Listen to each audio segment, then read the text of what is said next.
Good morning. This is John from the Springs Mennonite Church. Here it is a Friday.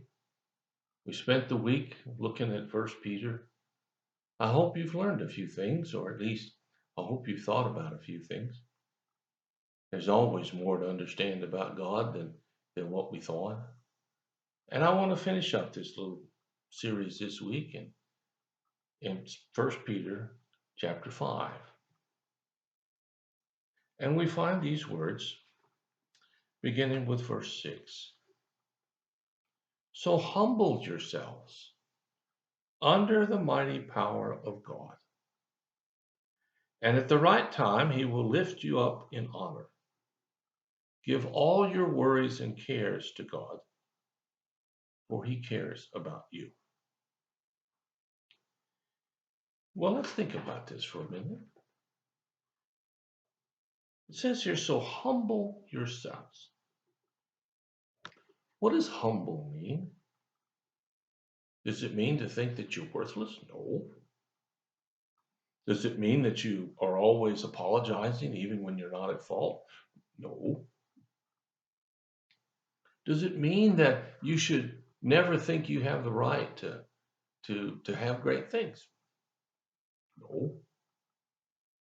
Humble means to take an action that intentionally recognizes someone greater than you. To intentionally take an action, an attitude, a position that demonstrates that there is someone greater than you.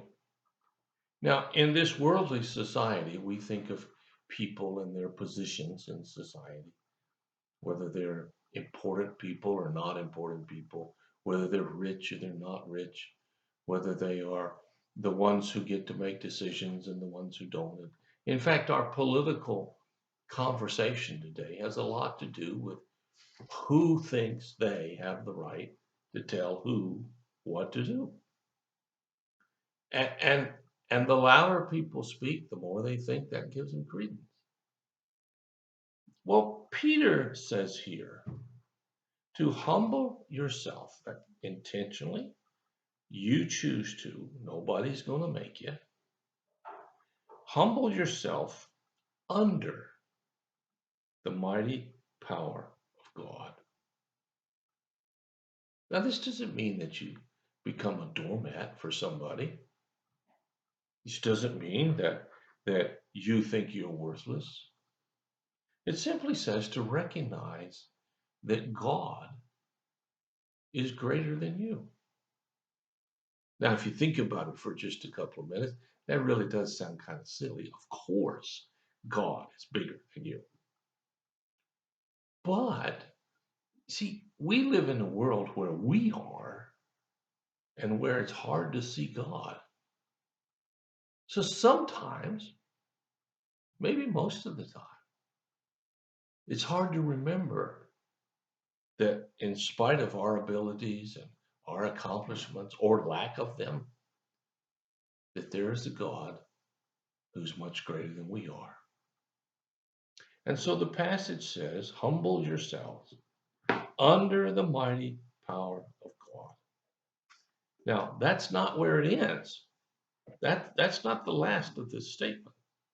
It goes on to say, and if you humble yourself, and at the right time, he will lift you up in honor. So there's two things here. You humble yourself under God's rule. You do what he wants you to do. You put him first in your life. You honor him with your daily words and thoughts and activities. You do that, and at the right time, he, God, will lift you up in honor. Part of the problem here is that we want God to do things at our time. You know, you've seen the bumper sticker, Lord, give me patience and be quick about it. God doesn't work that way. We are bothered by our current circumstances. We're in a rush to fix things.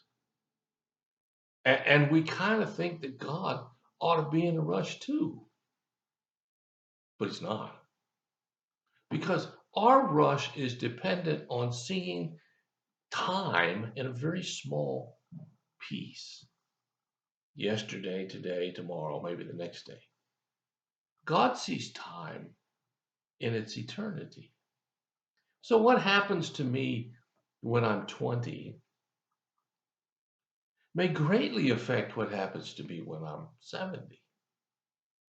But when I'm 20, I can't see that. But God does. And so the scripture here says to humble ourselves, put ourselves in a place of subservience to God. God never treats you like a doormat.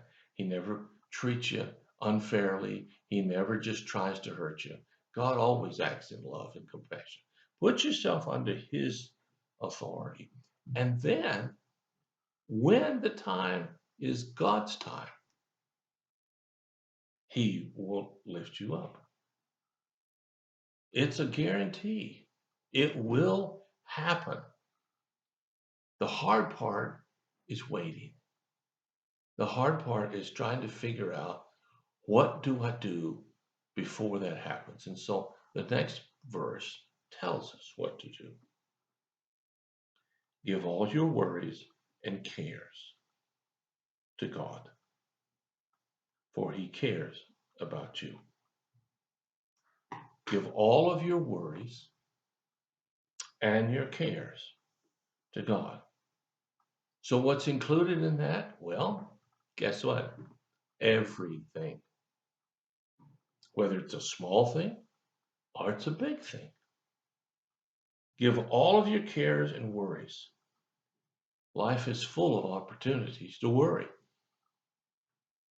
Believe me, there's no shortage out there.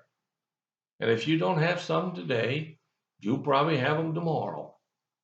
If you don't have them by tomorrow, you will by the end of next week. There's plenty out there that you and I can't control. That's why we humble ourselves under God and let Him, who is the builder of the universe, let Him control things instead of us trying to figure out this is how it has to happen. And when we do that, God tells us to give Him all, not just the big ones, not just the ones that seem important, all, to give Him all of your worries and cares. Why?